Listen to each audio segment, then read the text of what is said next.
enseñar. Oro por eso. Oro para que Dios no permita que mi lengua diga algo que no es de Él. Lo que digo, lo digo en amor. Y sin embargo, con valentía que solo puede ser mía a partir del estudio de la palabra de Dios. Y confío en que lo escuchen de esa manera. No es una reflexión sobre la salvación y la genuinidad de muchas personas que están involucradas. Todo lo que estamos tratando de hacer es llevar todo a la luz de las Escrituras. Marcos 16:14. Finalmente se apareció a los 11 mismos, estando ellos sentados a la mesa, y les reprochó su incredulidad y dureza de corazón, porque no habían creído a los que le habían visto resucitado. ¿Recuerdan el testimonio que les llegó a los discípulos? Que Jesús había resucitado y que ellos no estaban muy seguros de eso. Versículo 15. Y les dijo: Id por todo el mundo y predicad el Evangelio a toda criatura.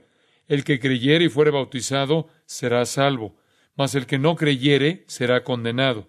Y estas señales seguirán a los que creen.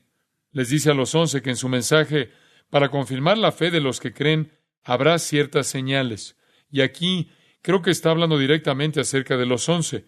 En mi nombre echarán fuera demonios, hablarán nuevas lenguas, tomarán en las manos serpientes, y si bebieren cosa mortífera, no les hará daño. Es decir, podrán tomar veneno y no pasará nada. Sobre los enfermos pondrán sus manos y sanarán. Ahora, aquí hay algo interesante. Una escritura que nos sugiere que aquellos que habían de salir a proclamar el mensaje habrían presenciado milagros, y, en realidad, los 4 dones de los que hablamos están aquí. El don de los milagros, por ejemplo, será sin duda la capacidad de tomar serpientes en las manos, beber un veneno mortal y no ser lastimado. Eso es un milagro. Aquí se indica el don de las sanidades. Se dice que serán capaces de poner las manos sobre los enfermos y se recuperarán. Y se indican las lenguas, ya que dice que hablarán con nuevos idiomas. Todos esos dones se representan aquí como la promesa de nuestro Señor a los 11, que serán confirmados por estos dones y estos milagros. Ahora bien, si vamos a suponer hoy que alguien todavía tiene todo esto que es para ellos, entonces debemos estar de acuerdo con los apalaches que manejan serpientes y con los de la iglesia de los primogénitos, como se les llama, que beben veneno y así sucesivamente. Muy a menudo las cosas no funcionan como ellos quieren que funcionen. Y si estamos de acuerdo, debemos hacerlo en todo, porque dice, estas señales seguirán a los que creen. Si es una cosa permanente, entonces nos quedamos con todo. 2 Corintios 12:12. Continuamos viendo algunos pasajes para establecer un marco de referencia. Pablo está aquí hablando de su apostolado y está verificando el hecho de que él era un apóstol al decir esto. Con todo, las señales de apóstol han sido hechas entre vosotros en toda paciencia, por señales, prodigios y milagros. Artículo definido. No algunas señales, las señales. Una identificación clara de ciertas señales dadas a los apóstoles. Las señales de un apóstol. A los apóstoles se les concedían ciertas señales. Ahora, ¿cuáles eran? Bueno, al parecer se les confirieron en Marcos 16. Quiero que observen Hebreos 2. Ahora recuerden que el libro de Hebreos fue escrito de los hebreos a los judíos. Eso es muy importante. Versículo 3 del capítulo 2.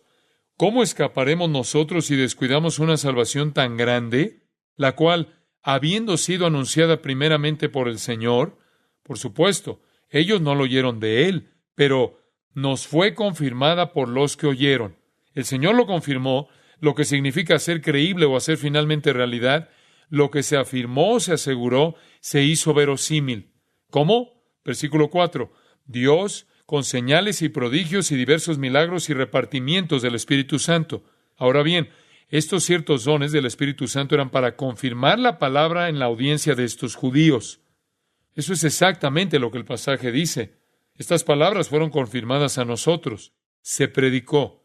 La confirmación llegó a través de las obras hechas por los dones del Espíritu proporcionados a los apóstoles. Así llegamos a la conclusión, entonces, de que ciertos dones espirituales llamados dones del Espíritu Santo fueron las señales de un apóstol y que tenían, por lo tanto, su importancia en el ministerio apostólico, que era un ministerio fundacional.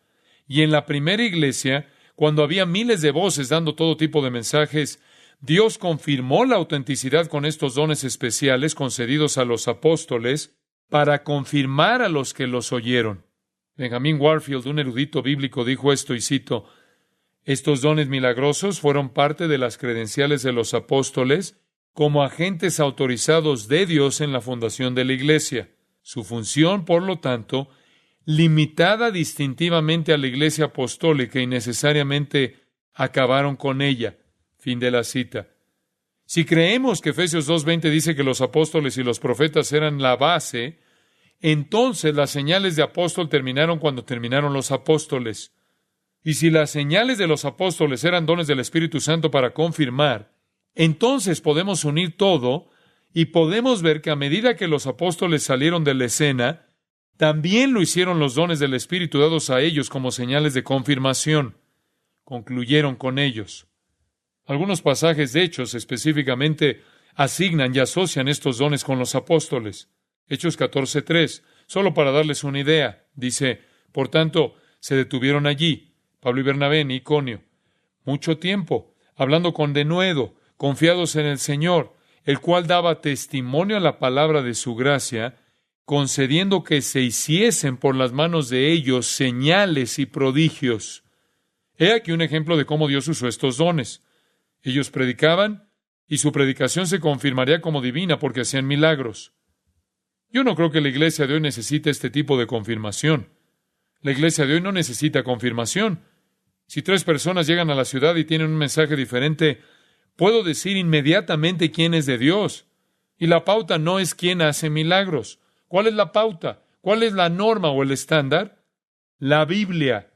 Porque aquí está la norma que Dios ha concedido para confirmar el mensaje de quien sea. Pablo incluso dice a los profetas en 1 Corintios 14 que cuando profeticen se aseguren de que su profecía se relaciona con la doctrina que les he enseñado. Y por eso hay que tener cuidado de darse cuenta de que el verificador del mensaje de cualquier hombre, o la experiencia de cualquier hombre, o cualquier cosa espiritual, sea la palabra de Dios. Es la prueba conclusiva, la autoridad concluyente y la pauta de fe y práctica. No podemos asumir entonces que estos dones son necesarios para confirmar la palabra. La palabra ha sido establecida. Decir que hoy necesitamos señales milagrosas, en particular en todos los lugares en nuestra sociedad en los Estados Unidos y en las iglesias donde la palabra está en manos de todos, es pasar por alto o negar la finalidad y la autoridad de las Escrituras. Me recuerda Lucas 16:31, donde dice, si no oyen a Moisés y a los profetas, tampoco se persuadirán aunque alguno se levantare de los muertos. Cuando usted tiene las Escrituras, eso es suficiente. Ese es el punto. Incluso en el momento en que Pablo escribió Efesios, dice que habrá evangelistas y pastores de enseñanza. Y él dice, van a construir el cuerpo. Pero él no hace ninguna mención de ninguno de estos dones milagrosos. Y luego, cuando usted lee las cartas de Pablo a Timoteo y Tito, encuentra que la herramienta es la palabra de Dios. Continuamente dice, enseña la sana doctrina.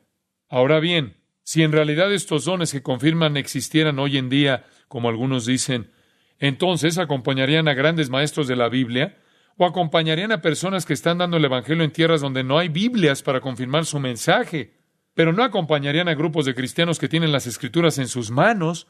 Eso no tiene ningún sentido. No tiene nada que ver con el don bíblico. Los grandes maestros históricos de la Biblia concuerdan en que no poseen estos dones. Y si nos remontamos a la historia y seguimos el rastro de los hombres que han hecho grandes obras de teología, vemos que ellos no estaban involucrados en esto. Estos dones eran para los tiempos apostólicos de entonces como un ministerio de fundación. Ahora, echemos un vistazo a los dones. Solo podemos verlos de manera superficial. En primer lugar, el don de milagros. 1 Corintios 12:10. En la enumeración de los dones habla de milagros, el hacer milagros. Usted dirá, MacArthur, ¿me está diciendo que los milagros han cesado? No, yo no creo que los milagros hayan cesado. Sé que están ocurriendo en todas partes. Veo milagros constantemente. Dios es un Dios de milagros. Usted dice, bueno, deme una definición de milagro. Un milagro no es gran cosa. El incrédulo se incomoda por un milagro. No es nada. Déjeme mostrarle lo que quiero decir. Vivimos en un pequeño mundo natural. Digamos que es una laguna, ¿de acuerdo? Nuestra pequeña laguna y decimos, todo en nuestra pequeña laguna es como debería ser. Bueno, un milagro no es otra cosa que Dios, si es que Él existe, metiendo el dedo en el estanque y creando una onda. Quiero decir, si hay un Dios allá arriba, un milagro no es gran cosa. Es como tirar una piedra en el estanque y crear ondas. Muy pronto el estanque se calma y vuelve a la normalidad. Lea el libro de C.S. Lewis acerca de los milagros. Él cubre todo el tema muy acertadamente. Un milagro es Dios poniendo su dedo en el estanque y formando una ondulación, una serie de ondas. Y si hay un Dios y Él creó el estanque, puede meter el dedo en él cuando quiera. Un milagro prueba que Dios existe. Es por eso que los racionalistas alemanes crucificaron sus almas cuando eliminaron todos los milagros de la Biblia. Ellos comenzaron con la filosofía humanista. No, Dios hace milagros. Y los milagros suceden todo el tiempo. Los milagros están sanando. Creo incluso que Dios puede dar a un misionero en algún lugar del mundo la capacidad de hablar un idioma que no conocía. Eso es un milagro. No creo que ese sea el don bíblico de lenguas. Eso fue un don apostólico. Pero creo que Dios puede hacer milagros con boca de la gente, tanto como puede hacerlo con cualquier otra parte de su cuerpo. Dios todavía hace milagros. Vemos que los hace todo el tiempo. El milagro más grande que Él hace es el milagro del nacimiento. Quiero decir que yo mismo soy un milagro. Nuestro Señor, cuando estuvo en la tierra, hizo muchos milagros, y Él siempre los hizo para avalar su verdad. Pero Dios hoy puede hacer algunos milagros para que usted pueda dar su testimonio y alguien pueda decir, bueno, un Dios que puede hacer eso tiene que ser real. Eso puede ser cierto, pero ya no para probar la revelación escrita, que es un sistema cerrado. Así que no estoy diciendo que los milagros han cesado. Solo estoy diciendo que los milagros son diferentes hoy en día y que el don de milagros ha cesado porque era apostólico. Se puede estudiar la historia de los milagros y usted encontrará que hay 4 grandes periodos de milagros en la Biblia. Y en los otros periodos de la Biblia simplemente no existían. El periodo de Moisés, un tiempo de milagros. El periodo de Elías y Eliseo, nuevamente. A continuación, un periodo de tiempo prolongado sin milagros. Y luego, de repente, durante la vida de Cristo y la era apostólica, los milagros siempre tenían un propósito y un tiempo limitado. Y la gente no hace milagros continuamente. Creemos que el don de milagros hoy en día ha cesado con el fin de la era apostólica. Ser capaces de beber veneno, poder caminar y realizar todo tipo de prodigios, señales y milagros es algo que pertenecía a esa época. No hay nada de eso en todos los escritos de Pablo a Timoteo y a Tito. Nada en absoluto acerca de los milagros. No hay ninguna indicación de hacer milagros o incluso un énfasis en la vida de Pablo. Después de que se fue a Filipos por un periodo de al menos 2 años, no dice nada acerca de los milagros. Nunca hubo ningún registro de milagros en Antioquía, Corinto, Tesalónica, Derbe, Berea, etcétera, etcétera. Muy limitado, muy temporal. Yo estaba conduciendo a Sahum Lake y vi una gran carpa en un lote baldío. En un letrero exterior decía, servicios milagrosos, milagros de lunes a viernes. ¿Milagros de lunes a viernes? Una línea de producción de milagros. Creemos que la palabra de Dios no nos dice nada acerca del don de milagros para esta época, sino que esos son los dones de los apóstoles. Han sido temporales en ese período. Con el fin de la escritura del Nuevo Testamento, la certificación de cualquier mensajero no es su capacidad de hacer milagros, sino su capacidad de enseñar la palabra con precisión. El cumplimiento de la palabra es ahora el testimonio de cualquier hombre. Y podríamos decir más al respecto, pero vamos a seguir adelante. Sanidades. ¿Qué pasa con la sanidad? Este es sin duda un don milagroso y es una indicación básica en 1 Corintios 12, donde aparece como la capacidad de curarse mutuamente. Dice, sanidades, versículo 9. Usted me preguntará, ¿ahora usted dice que entonces Dios no sana a los enfermos? Por supuesto que no. Dios sana a los enfermos, Él restaura a los enfermos. Pero hoy no hay gente caminando por ahí que sanará a todo el mundo en respuesta a un don como en la era apostólica. Hoy en día Dios sana por su voluntad soberana y en respuesta a la oración. Usted puede encontrarlo en el libro de Santiago. Y tal vez debería observar el capítulo 5 conmigo por un momento. Y por cierto, Santiago fue escrito antes de 1 Corintios. Dice en el libro de Santiago, versículo 13, ¿está alguno entre vosotros afligido? Haga oración. El versículo 14, ¿está alguno enfermo entre vosotros? Llame a los ancianos de la iglesia y oren con él. Oren sobre él, ungiéndole con aceite en el nombre del Señor.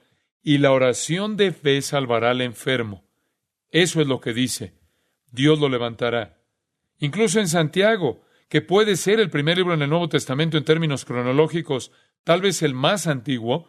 Cuando alguien estaba enfermo, no dice, ve por el que tiene el don de la sanación, ve por el que tiene el don de sanidad, de curación, sino que dice, oren por él. Dios nunca quiso que el don de la curación tuviera una relación especial real con la iglesia. Era una señal, el don de sanidad, para confirmar la palabra a los incrédulos.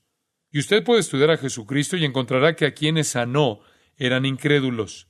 Estuvo involucrado en ratificar sus afirmaciones en las mentes de los no creyentes. Cuando la iglesia se enfermó, oraron el uno por el otro. Y Dios respondió a la oración. Creo que el don de la sanidad, proporcionado a quien fue un apóstol o profeta como predicador de la palabra, permitió confirmar en las mentes de los incrédulos por medio de milagros. Y vuelvo a decir, si el don de la sanidad existiera hoy en día, no pertenecería a los llamados curanderos, a los sanadores, pertenecería a los maestros de la Biblia, pertenecería a las personas que se encuentran proclamando el Evangelio como una confirmación de que es verdad, no a un determinado sector de personas, evangelistas o como quiera que les llamen. Incluso en los últimos años del ministerio del apóstol, esto comenzó a desvanecerse, a menguar. Es interesante que Pablo, cuando Timoteo estaba enfermo, le dijo, yo sé cómo solucionarlo. Toma un poco de vino por el bien de tu estómago. Si el don de sanidad existía en ese momento, alguien podría haberlo solucionado de un modo más sencillo. Y a menudo he pensado cuán interesante es que en 2 de Timoteo 4 Pablo dice, a Trófimo dejé en Mileto enfermo. Si Pablo tenía el don de hacer milagros en ese momento y el don de sanidad, bien podría él haber sanado a Trófimo.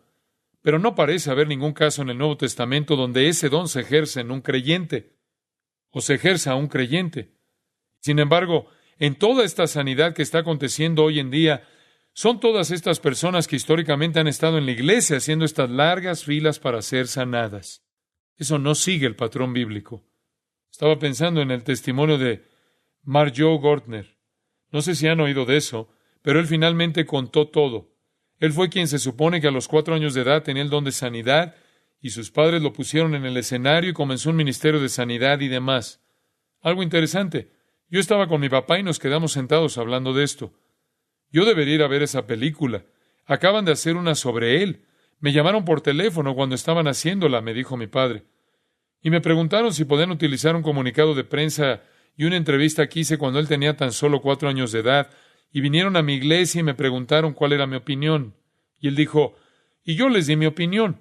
Dije que se trataba de una farsa, que era un engaño, etc. Yo no sé si él está en esa película o no. Él tampoco lo sabe. Pero de todos modos, al parecer la película expone todo el asunto como un fraude. Y el protagonista dijo, y le oí decir en algún lugar, que realmente no sabía de ninguna curación física legítima en todos los años que lo había hecho. Pero estaba consciente de que había hecho un gran servicio a la gente que tenía problemas psicológicos. También estaba consciente del hecho de que las personas que estaban allí la noche del lunes estaban de regreso el jueves con una nueva dolencia. Y eso es muy común. Hice un estudio en la universidad sobre este asunto y esto surgió una y otra vez. Y por eso tenemos que ser muy cuidadosos en la comprensión de las directrices bíblicas para las sanidades. Yo creo que Dios sana, pero creo que Él sana en respuesta a su soberanía y en respuesta a la oración. Y si hoy hay gente que parece ver a Dios sanando en respuesta a su ministerio, entonces yo digo, a partir de la evidencia bíblica, que pueden tener el don de la fe a la que Dios responde al orar, pero el don de sanidad era apostólico. Y pueden ir curando a los incrédulos para confirmar la palabra. Y es por eso que cuando la palabra vino, ese don dejó de tener sentido. Y no se olviden tampoco que algunas de las curaciones pueden ser reales. Dios puede desear sanar a alguien. Satanás también puede sanar. Mateo 7, léalo. Usted puede leer sobre eso en Hechos 8, en Hechos 13. Satanás puede sanar. De hecho, Jesucristo hizo todo esto y finalmente llegaron a la conclusión de que era de Satanás, ¿no es cierto? Lo que hizo, lo hizo por el poder de Belcebú. Ellos estaban tan familiarizados con el hecho de que Satanás podía adulterar todo, que los judíos determinaron que Jesús era Satanás y dijeron que él estaba haciendo la sanidad. Satanás puede hacer estas cosas. La idea de que ciertas personas pueden curar como en una línea de producción no es bíblica. Y a menudo he pensado que si realmente tuvieran el don de sanidad, estarían en los hospitales, no en tiendas de campaña. Y estarán con los no creyentes, predicando el Evangelio y confirmando la palabra con ellos. Debemos hacer un estudio sobre el don de sanidad en algún momento en el futuro, porque es importante. El don de la sanidad nunca fue pensado para los creyentes. Nunca fue pensado como algo permanente. Era una señal para los apóstoles. Fue uno de los dones de los apóstoles. Y hoy en día, incluso en el libro más antiguo del Nuevo Testamento, Santiago, la orden es orar por los enfermos. A continuación, en tercer lugar, llegamos a las lenguas y la interpretación. Las veremos juntas, no por mucho tiempo, solo algunas reflexiones bíblicas. Quiero que consideren varias cosas con respecto a esto. ¿Cuál fue el don de lenguas y cuál fue su utilidad? Pues bien, el don de lenguas debe ser conocido como el don de los idiomas. La palabra es glosa, la palabra tradicional histórica para idioma. En realidad no significa otra cosa que idioma. El don era una capacidad dada por el Espíritu para hablar una lengua extranjera. Fue un milagro que Dios podía utilizar como una señal para confirmar la palabra. Lo más importante que sucedió en Hechos 2 fue la predicación de Pedro. Ese sermón magnífico fue en respuesta al mismo que 3,000 personas se arrepintieron. Pero, ¿qué fue lo que realmente confirmó en sus mentes que el sermón de Pedro era de Dios? ¿Qué fue? Todas esas personas que hablaban en sus propios idiomas las maravillas de Dios. Fue un regalo de confirmación, fue un don de confirmación, fue pensado para los incrédulos. Solo apuntaba al sermón. No fue nunca un fin en sí mismo. Una señal para escuchar el sermón. Fue un don de confirmación. ¿Cómo iban a saber que era de Dios? Cuando vieron ese milagro, ¿a qué más podrían asignar eso? Ellos escucharon a Pedro, y después de haber hecho esto, debieron asumir que esto era el mensaje de Dios. Al menos 3,000 personas lo creyeron. Además, las lenguas eran una señal solo a los judíos. Nunca tuvieron sentido para los gentiles. En Hechos 2, judíos. En Hechos 10, los de la circuncisión escucharon y creyeron. A lo largo de Hechos, cada vez que ocurren las lenguas, los judíos están presentes. No tiene sentido para los gentiles. Así es que llegamos a la conclusión de dos cosas. Era inútil entre los creyentes, era inútil entre los gentiles. Para ellos, ver el movimiento de hoy, donde muchos creyentes gentiles lo hacen con otros, es totalmente antibíblico. Permítame mostrar lo que quiero decir con eso. Observe 1 Corintios 14:2. Dice, en la ley está escrito, y aquí se remonta al Antiguo Testamento, Isaías 28:11, porque en lengua de tartamudos y en extraña lengua hablará este pueblo. Esa pequeña frase, este pueblo, se refiere, en el contexto de Isaías, a Israel. Así que Dios dice, yo voy a hablar con Israel, pero voy a hablar con Israel con otras, en realidad no dice hombres en el original, lenguas y labios.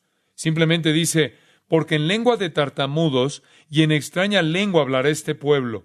Con lenguas y en otros labios voy a hablar con Israel. Ese era el objetivo de las lenguas. Para Israel, a este pueblo, se refiere a ellos. Versículo 22. Las lenguas son por señal. ¿Qué hace siempre una señal? Apunta a otra cosa. Aquí está siempre apuntando al Evangelio. Siempre, siempre al Evangelio. No a los creyentes, sino a los incrédulos. La señal no es para los creyentes. Las lenguas nunca tuvieron un propósito para los creyentes. Nunca tuvieron ningún significado para ellos. Ese es el problema en Corinto. Las exaltaban, hacían hincapié, las confundían con los oráculos con los que estaban tan familiarizados en su adoración pagana, en donde había mucho discurso extático. Y aquí hay una gran confusión. Y Pablo está tratando de enfocarlo sin prescindir totalmente de las mismas, porque todavía hay una gran cantidad de judíos en Corinto. Y él sabe que hay momentos en los que se pueden utilizar para confirmar la palabra un judío no creyente. Así que, hablando sin rodeos, él dice, en primer lugar, entiendan que no es para los que creen.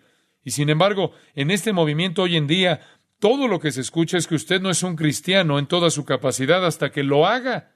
No ha experimentado la plenitud de todo el asunto. Y entonces usted tiene un montón de cristianos que lo hacen entre sí. No hay ninguna razón para eso. Tienen toda la revelación que Dios ha trazado aquí en este libro. Cuando la palabra de Cristo mora en abundancia en ellos, que es lo que significa ser lleno del Espíritu, van a experimentar todo lo que se pueda experimentar. Y así vemos que tiene que ser llevado a la prueba de las Escrituras. En Isaías 28:11 se le asigna definitivamente Israel, versículo 22. Las lenguas no son a los creyentes, sino a los incrédulos. ¿Quiénes no creían? Los judíos. Y él dice, ¿Por qué no intentas predicar? Eso es bueno para todos. Eso es bueno para los que creen. Lo dice preocupado por los corintios.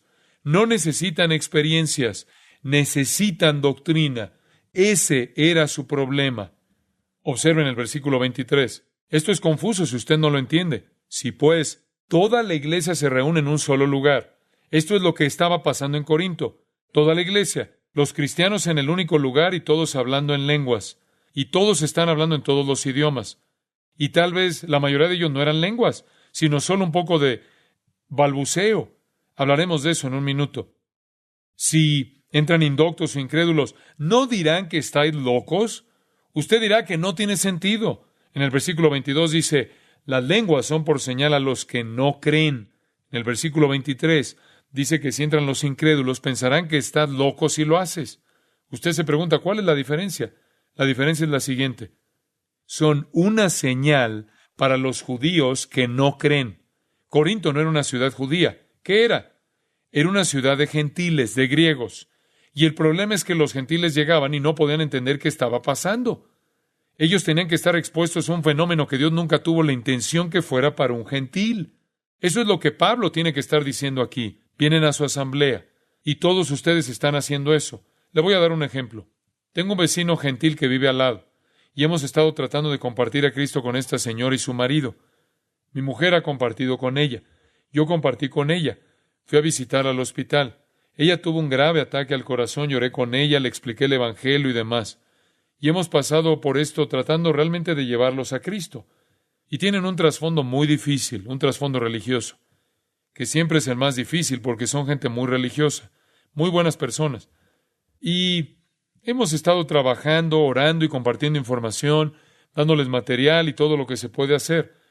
Se acercó a mi esposa el otro día, quebrantada, y le dijo, tengo que preguntarte algo.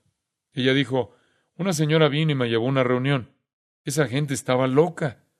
Mi esposa investigó un poco, y esta señora había llevado a una persona gentil no creyente a uno de estos eventos de lenguas. Ella se sentó allí y llegó a la conclusión de que todo era un revoltijo y cerró la puerta a nuestra oportunidad de compartirle a Cristo. Ella piensa que la gente que hace eso está loca. Y puesto que mencionaron el nombre de Cristo y cargan la Biblia y ven lo mismo que nosotros también debemos ser parte de lo mismo. Le caemos bien, pero eso es lo que está pasando por su cabeza. Y es exactamente lo que Pablo dijo, que nunca fue pensado para los gentiles. Fue una señal especial que Dios le dio a los judíos en una época especial. Está muy claro en las Escrituras. No se puede discutir. No es mi opinión. Es la palabra de Dios que lo dice. Ahora bien, si en el año 70 Dios destruyó Jerusalén y dejó de ocuparse de Israel y se volvió a los gentiles, a continuación, solo por ese hecho, las lenguas tuvieron que cesar, ya que Dios ya no daba más señales especiales a Israel, ¿no es cierto? Él ha hecho a un lado de manera temporal a Israel y los ha cegado. Las señales de Israel, por el momento, se han acabado. Por lo tanto, esta es una señal para Israel que ha cesado. Se ha dejado de ser una señal para Israel que, para empezar, es lo que siempre fue. Debe haber cesado. Estamos tratando de traer a las Escrituras el testimonio de todas estas verdades. Lo que tenemos hoy es una exaltación de este don fuera de contexto. En el versículo 20 que dice, hermanos, no seáis niños en el modo de pensar, sino sed niños en la malicia, pero maduros en el modo de pensar. La inmadurez es dar a este don otra finalidad distinta del original y utilizarlo para otro propósito de generarlo. El don tiene un diseño claro dado por Dios. Para los no creyentes no tenía sentido. Nunca tuvo ningún sentido en la edificación del cuerpo. Nunca tuvo ningún efecto en el cuerpo y siempre en los judíos incrédulos. Y cada vez que se ven las lenguas en el Nuevo Testamento, los judíos están presentes. Y debido a que no estaban en Corinto, son condenadas. Y sin embargo, Él permite que existan debido a la enorme población judía que iba y venía al centro de comercio de Corinto. Lea Hechos 18. Allá habían muchos judíos, por lo que el don tenía que estar en Corinto, y podía ser usado correctamente para ellos. Pero lo habían usado fuera de control, y especialmente ya que los corintios habían salido de los oráculos, y el habla estática formaba parte de todo su culto. Se está haciendo un estudio sobre esto para registrar la historia del mismo, y se ha encontrado que hablaron en lenguas estáticas. Las llamaban el lenguaje de los dioses. E incluyeron esto y se armó todo el lío. Y Pablo está tratando de corregir el problema con amor. Permítanme añadir otra cosa. Además, siempre en un idioma conocido. Puede haber sido extranjero al que hablaba, pero siempre era genuino. Y hay muchas razones para ello. En Hechos 2, glosa significa idiomas, y los enumera. Partos, medos, elamitas y Mesopotamia, Egipto, cretenses, árabes. Dice exactamente qué idiomas eran. Incluso utiliza gene glosa en 1 Corintios, que significa tipos. Gena, de donde obtenemos género, clases de idiomas, variedad de idiomas. No podía haber variedades de balbuceo. Así que tiene que ser idiomas y variedades. Luego, cuando dice el don de interpretación de lenguas, es la palabra hermineia, que significa traducción de idiomas. Estos serán idiomas. En 1 Corintios 14:7, él incluso dice que tiene que tener una estructura gramatical. Dice, ciertamente las cosas inanimadas que producen sonidos como la flauta o la cítara, si no dieren distinción de voces, ¿cómo se sabrá lo que se toca con la flauta o con la cítara? Ellos estaban balbuceando. Estos corintios habían degenerado todo. Y él dice, ni siquiera es claro, no es genuino, no se puede ser traducido, por lo que debemos prestar atención a estas cosas. Ahora, de acuerdo a la lingüística moderna, si nos fijamos en el movimiento de las lenguas hoy, concluimos que es un idioma. Les daré el testimonio de un hombre, y hay mucho sobre esto de lo que podríamos hablar. Permítame mencionarle este pensamiento. William Samarin. William Samarin ha escrito un libro cuyo título es Las lenguas de los hombres y los ángeles. Él es un experto en lingüística. Ha dedicado su vida al estudio de la lingüística. Es un doctor en lingüística. Es profesor de lingüística en la Universidad de Toronto, en Canadá. Se crió en una comunidad rusa en los Estados Unidos, en una parte donde la misma fue impregnada totalmente en lenguas. Pasó toda su vida creciendo con el tema de las lenguas. Finalmente decidió estudiarlas y estuvo la mayor parte de su vida trabajando con las mismas. Y dijo esto, y cito, durante los años en los que he participado en estas reuniones de lenguas en Italia, Holanda, Jamaica, Canadá, Estados Unidos, etc., he observado pentecostales clásicos y neopentecostales. Fin de la cita. Esto es en 1960. Ese es el nuevo movimiento en todas las denominaciones. Y cito, he estado en reuniones pequeñas, en casas particulares, así como en enormes reuniones públicas. He visto muchos contextos culturales diferentes como los de los puertorriqueños y los del Bronx, los manejadores de serpientes de los Apalaches, los molocanes rusos en Los Ángeles, etc. He entrevistado a personas que hablan en lenguas y he grabado y analizado muestras de innumerables lenguas. En todos los casos, dice, la glosolalia resulta ser un disparate lingüístico. A pesar de semejanzas superficiales, la glosolalia no es fundamentalmente un idioma. Fin de la cita. Ese es el testimonio de un experto en lingüística. Este ha sido el resultado de muchos de ellos. Como he dicho antes, si usted pregunta, ¿eso quiere decir que Dios no puede hacer esto hoy? ¿Que eso no podría ser real? ¿Quién diría eso? No. ¿Quién diría que Dios no puede hacer cualquier cosa excepto mentir? Eso es lo que dice la Biblia. Pero digamos esto, si Dios quisiera dar a un misionero la capacidad de hablar un idioma que no conoce para comunicar el Evangelio en una situación crítica, Él podría hacerlo. Ese no es el don de lenguas. Eso es tan solo un milagro de Dios que hizo en ese momento. Este don era para los judíos.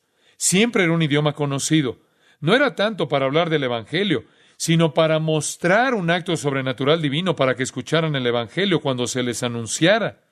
Así que el verdadero don era siempre un idioma conocido, siempre una señal para el incrédulo y siempre a un no creyente judío. No tenía ningún sentido para los creyentes, y por eso es tan difícil de entender para tantas personas. Hay creyentes que se reúnen y hablan el uno al otro en lenguas, lo cual no es el modelo bíblico. Usted se preguntará por qué los corintios abusaron de él. Cuando estudiemos 1 Corintios averiguaremos que abusaron de eso tal como abusaron de todo. La iglesia era un desastre. Había división, carnalidad, perversión sexual, pleitos entre cristianos, abusos morales del cuerpo del creyente, desconocimiento de la relación matrimonial, ignorancia del propósito de la virginidad, violaciones de la libertad cristiana, insubordinación de las mujeres, abusos de la cena del Señor, ignorancia de las cosas espirituales, incluso negación de la resurrección del cuerpo. Fue una iglesia en mal estado. En el capítulo 14, usted espera que están en mal estado en relación con los dones espirituales, y realmente lo están. Y por eso Pablo escribe para corregir los abusos. Y en el capítulo 14 dice solo un par de cosas. En el versículo 1, seguid el amor. Todos los dones que son realmente ministrados son hechos con amor. Los de ellos no lo eran, sino en división, carnalidad, por lo que no era un verdadero don. Procurad los dones espirituales. Eso es en su congregación, cuando se reúnen.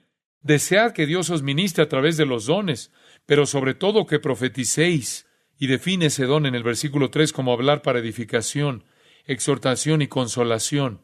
Luego en el versículo 2 dice, y esto es lo que estaban haciendo, el que habla en lenguas no habla a los hombres, sino a Dios. Estás hablando misterios en tu espíritu.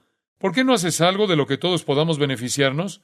Como enseñar, predicar, lo que presupone estudio, que es donde se obtiene la verdad espiritual, que es la manera de crecer. En el versículo 4 dice, tú eres responsable de edificarte a ti mismo, lo cual es egoísta. Hoy sucede el mismo problema, el egoísmo en el ejercicio de esto. No hay que ser egoísta. El ejercicio de un don espiritual es verdaderamente desinteresado. Es para edificar, no es para autoedificarse, no es para la edificación personal. No ha de estar para nada centrado en mí. Que salga de mí y produzca algún tipo de experiencia espiritual para mí mismo es el colmo del egoísmo. Ministrar es edificar a los demás. ¡Qué bendición! Él debe permitir que exista por el bien de los judíos, por lo que expresa algunas calificaciones para hacerlo, o requisitos para hacerlo. Y dice en el versículo 27, si habla alguno en lengua extraña, sea esto por 2 o a lo más 3, y por turno, y uno interprete. En la iglesia de Corinto iban por todas partes, solo 2 y 3. Cada vez que se reúnen y Dios plantea hacer esto, debe haber judíos incrédulos que necesiten este don para ser ministrados. Solo 2 o 3, y por turno, y con un intérprete. Y si usted no tiene un intérprete, versículo 28, entonces no diga nada. Siéntese y ore. Versículo 28, hable para sí mismo y para Dios. Luego dice esto en el versículo 34, vuestras mujeres callen en las congregaciones. Si esto se pusiera en práctica, el 75% del movimiento acabaría mañana porque está muy dominado por mujeres, porque no les es permitido hablar. Ese era el problema. Las mujeres estaban en control. ¿Qué hemos visto? Bueno, hemos visto que Pablo puso en uso algunas normas muy estrictas, incluso en Corinto, y a continuación nos muestra su importancia. Y sabemos que era para los judíos y para los judíos incrédulos. Por lo tanto, cuando Dios dejó de tratar con los judíos, dejó de dar señales a Israel. No había necesidad de ese don, porque eso es lo que era, una señal para Israel. En Corinto se convirtió en una confusión masiva. Ahora hemos hablado de cómo sabemos que ha cesado. Nuestra teología nos lo dice. Tenía un propósito temporal, eso lo vemos. Pero le voy a dar otro pensamiento. 1 Corintios 13:8. Si nos fijamos en el versículo 8, creo que veremos un buen lugar para comenzar. El amor nunca falla. Entonces debe compararlo con algo que sí lo hace, pero las profecías se acabarán. No funcionarán o serán reemplazadas. Ya sea que haya lenguas, cesarán. Pauparar. Si hay conocimiento, se acabará. La palabra acabarán en relación con el conocimiento y acabará en relación con la profecía es la misma palabra. Catargeo. Significa inoperante o ser reemplazado. La profecía y el conocimiento serán suplantados. Significa que llegará el cumplimiento cuando todas las profecías y el conocimiento serán reemplazados por el conocimiento pleno. ¿Qué pasa con las lenguas? Bueno, esa es una palabra totalmente diferente. Las lenguas no serán reemplazadas. Ni siquiera aparecen en los versículos 9, 10, 11, 12 y 13, que hablan de cuando venga lo perfecto. Las lenguas ya han desaparecido. Se pauó, P-A-U-O.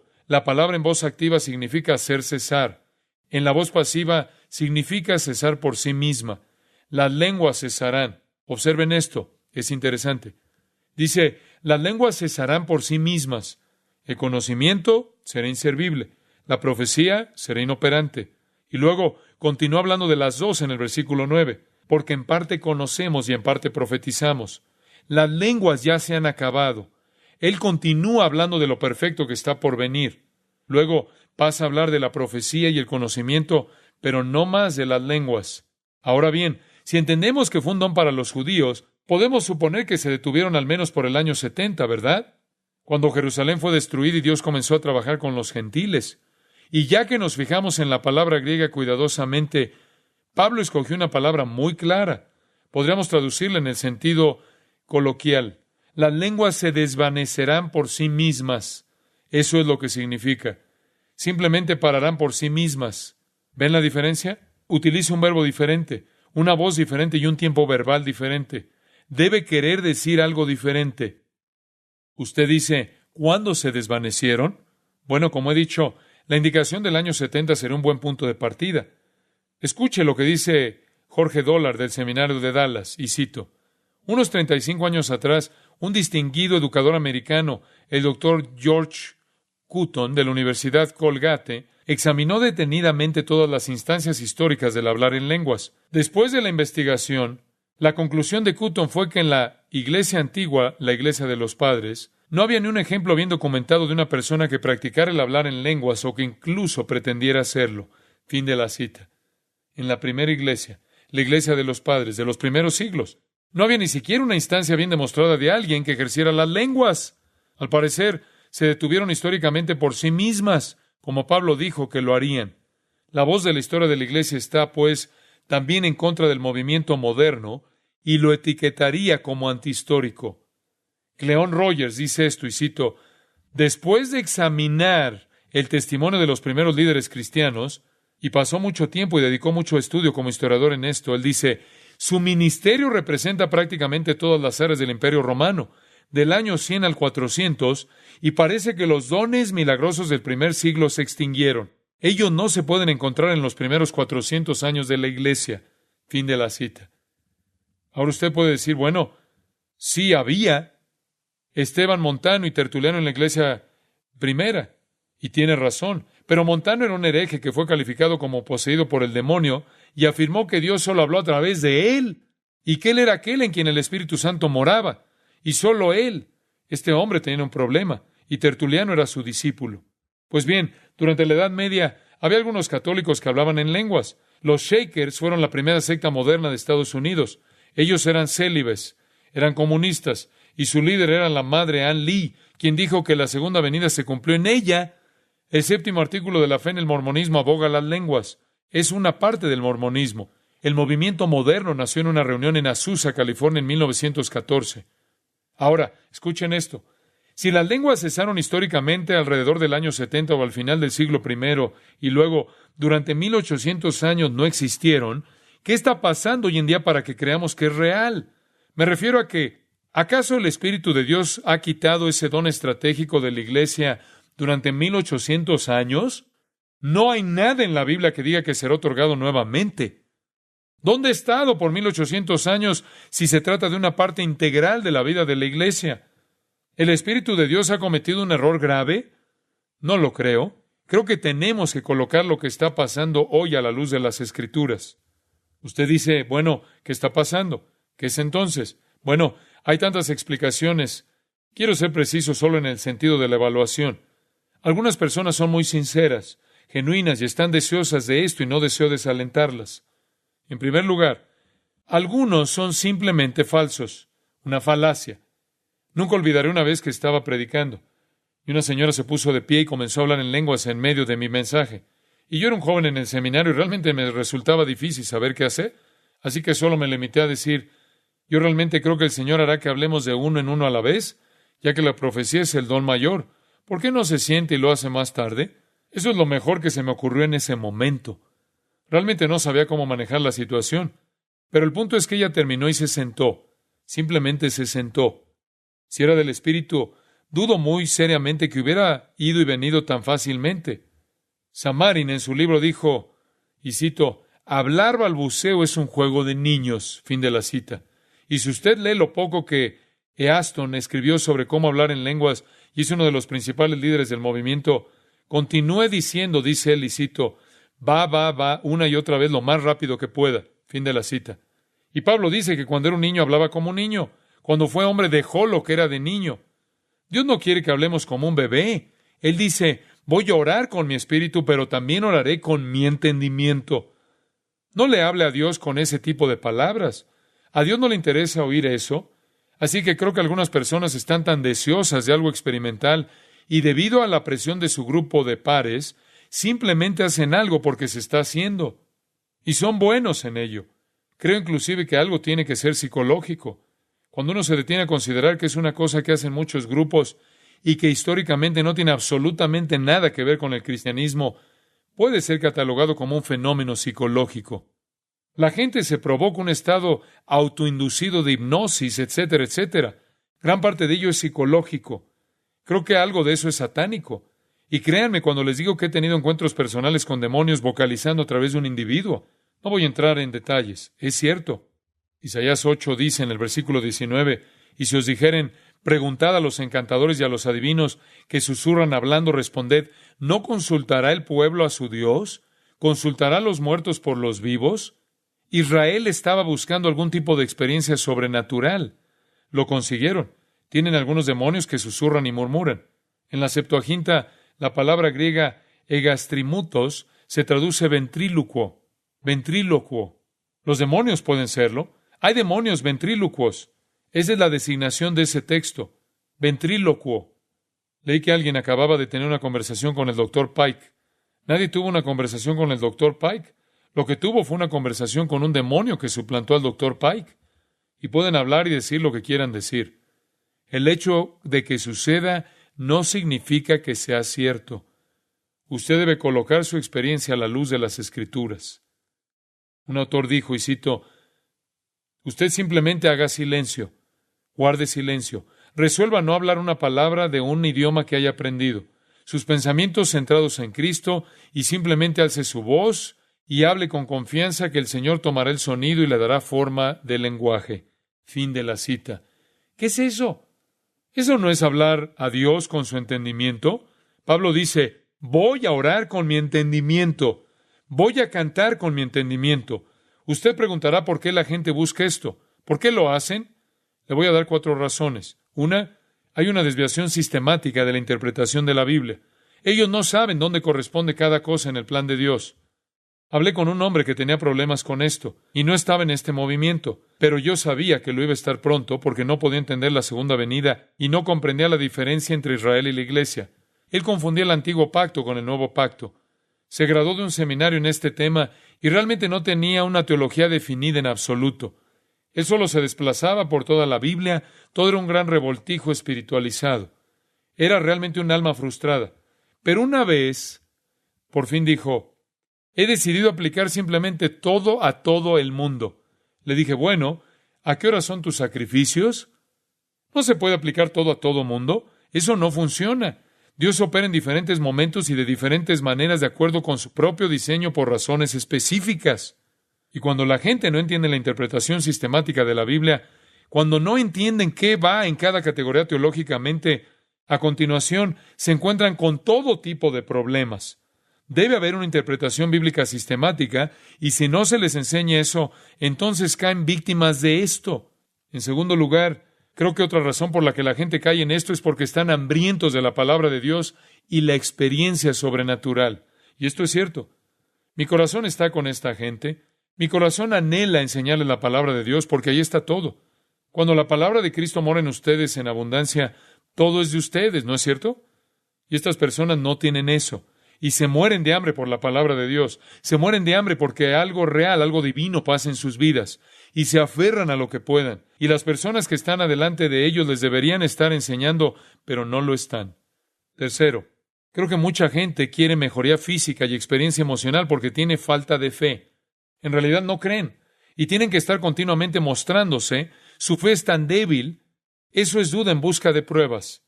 La gente quiere algo sobrenatural y entonces creerán. Y se aferran. A continuación, en cuarto lugar, creo que la gente lo busca porque se ha ofrecido como un camino rápido a la espiritualidad. Uno puede llegar tan rápido, automáticamente estás en el grupo superior. ¿Qué quiero decir? Pues bien, el movimiento moderno no tiene ninguna base en la doctrina bíblica. No observa ninguna norma. La carne y Satanás pueden hacer una experiencia falsa. Las lenguas no son exclusivas de los cristianos. No podemos decir que la experiencia las verifica.